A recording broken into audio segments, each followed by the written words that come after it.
Hello and welcome to English Time YouTube channel. Today we will learn 13 easy and useful Urdu to English sentences. So without wasting your important time, let's get started. Number 1. क्यों नहीं?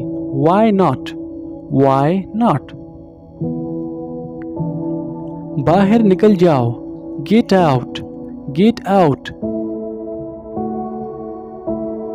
मैं ठीक हूँ.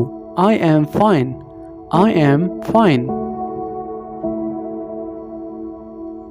अंदर आ जाओ.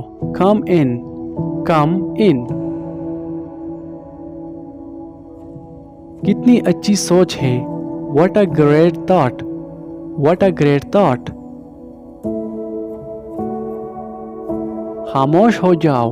Keep quiet. Keep quiet. उठ जाओ. Get up. Get up. मत जाओ. Don't go. Don't go. मुझे काम करने दो. Let me work. Let me work.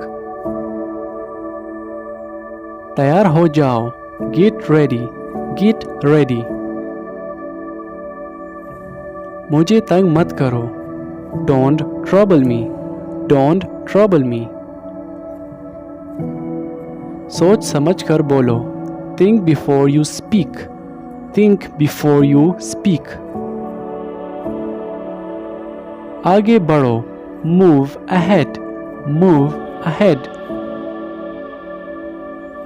So thank you so much for watching and please don't forget to subscribe for more interesting videos. Allah Hafiz.